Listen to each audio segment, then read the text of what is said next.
When your fixed-rate mortgage deal ends, your existing lender will almost certainly contact you with an offer to stay with them on a new rate.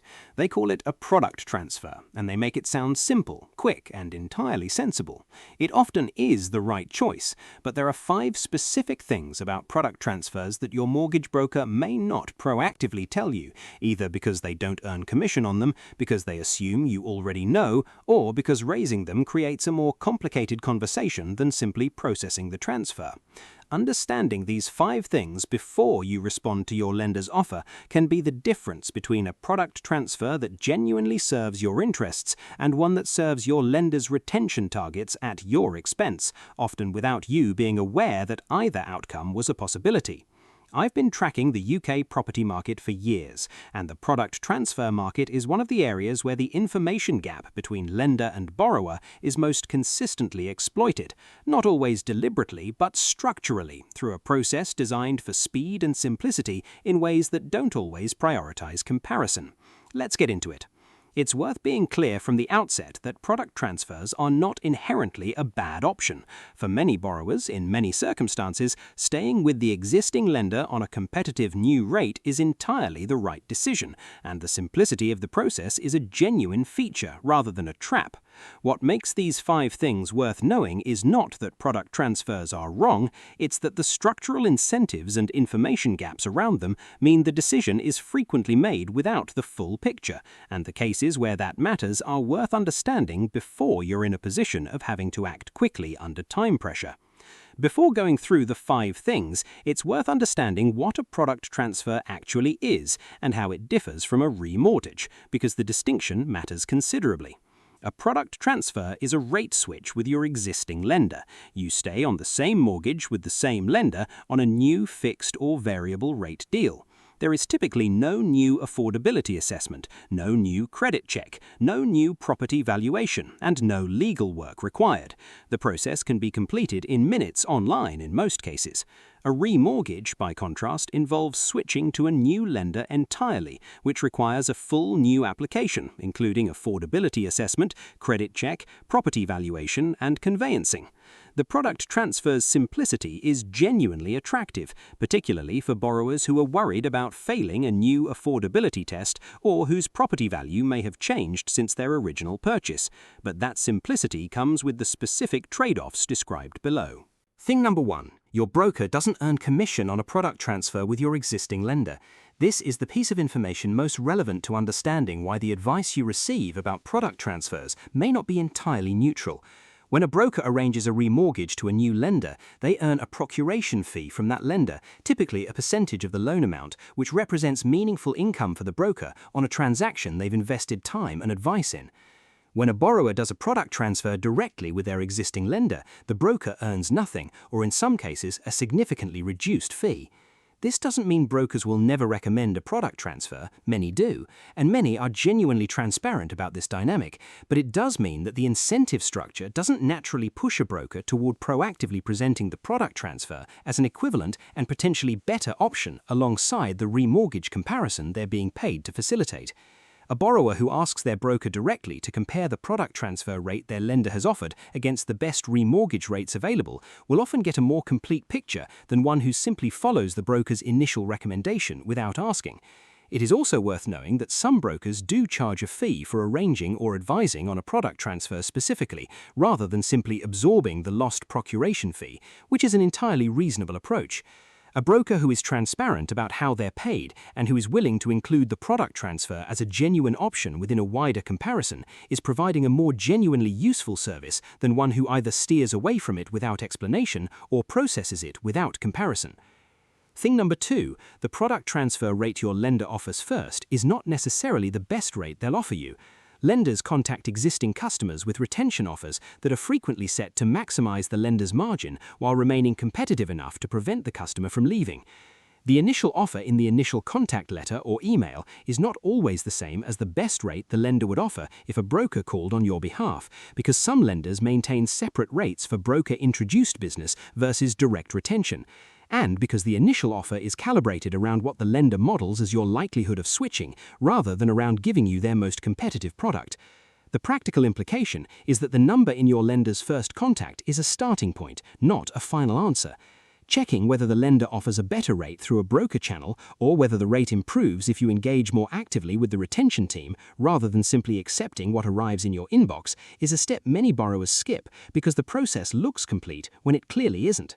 Thing number 3. A product transfer locks in your loan-to-value at the original amount without benefiting from any overpayments you've made unless you specifically request otherwise. If you've been making overpayments during your fixed term, reducing your outstanding balance below where it would have been on a standard repayment schedule, you may have moved into a lower loan-to-value band that qualifies for a better rate.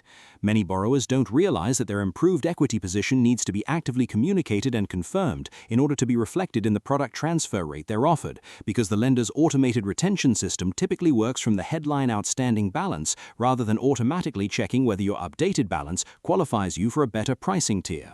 This is a calculation worth making before accepting any product transfer offer, and the answer can save a meaningful amount over a 2- or 5-year fixed term. The loan-to-value tiers that trigger better pricing vary by lender, but commonly include thresholds at 90%, 85%, 80%, 75%, and 60%. A borrower who has made sufficient overpayments to cross one of those thresholds without checking whether the new rate reflects that improved position is effectively paying the higher tier rate while qualifying for the lower one for the entire length of the new fixed deal, solely because they didn't confirm their updated balance position before accepting the offer. Thing number 4. A product transfer doesn't give you the opportunity to restructure your mortgage in ways a remortgage would. If your circumstances have changed since your original mortgage was arranged, a product transfer isn't the mechanism to address that. If you want to extend or shorten your remaining term, change from interest only to repayment, add a borrower, release equity, or consolidate any other debt into the mortgage, none of those changes can be made through a straightforward product transfer with your existing lender. They require a new mortgage application, whether with the same lender or a new one. Borrowers who accept a product transfer while assuming it's also the opportunity to make these other changes frequently discover after the fact that they've accepted a new rate without having addressed the structural mortgage question they actually wanted to resolve. If any of these changes are relevant to your situation, the product transfer versus remortgage decision needs to include a specific assessment of whether your circumstances require a full new application to achieve what you actually want, not just a rate switch. This is a point that frequently emerges only after a product transfer has already been completed, when the borrower raises the structural question they wanted to address and discovers they've locked in a new rate without having created any mechanism to deal with the underlying issue. Thing number 5. The timing of a product transfer can matter as much as the rate, and the optimal timing isn't always the same as the lender's preferred timing. Most lenders allow product transfers to be arranged up to 6 months before the current fix ends, with the new rate locked in on an agreed future start date. This is the same window within which competitive remortgage offers can typically be secured. What matters is understanding that product transfer rates are not fixed indefinitely once you initiate the process. They can change between the date you express interest and the date the transfer completes if you haven't formally committed to a specific product. And conversely, if you lock in a product transfer today and rates then fall significantly before your fix ends, in some cases you can switch to a better rate within the same lender's product range before the new deal starts, but only if you understand that this option exists and actively check whether it applies to your lender's specific terms. Borrowers who don't know this option exists simply accept whatever rate they locked in, even when a better one has become available in the intervening period. The reverse is also worth knowing. If you lock in a product transfer and rates then rise before your current fix ends, you're protected at the rate you locked in, which is precisely the value of committing early in the 6-month window rather than waiting. The optimal timing strategy is therefore to lock in as early in the 6-month window as possible to protect against rising rates, while confirming whether your lender allows a switch to a better product if rates fall before the start date, giving you protection in both directions. Now here's what connects all 5 of these things and why this matters more in the current market than it would have done a few years ago.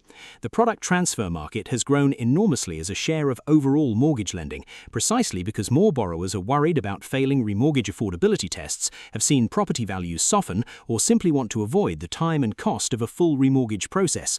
That's a reasonable calculation for many borrowers, but the growth of the product transfer market has been accompanied by a growth in lenders' ability to price retention products to maximize margin from exactly the customer segment least likely to shop around aggressively, specifically the segment that is worried, time-pressed, or simply grateful that the process is easy. The 5 things above are each individually addressable with a few minutes of additional engagement. Together, they represent the difference between a product transfer that was genuinely the best available option and one that happened to be the easiest option, which is not the same thing.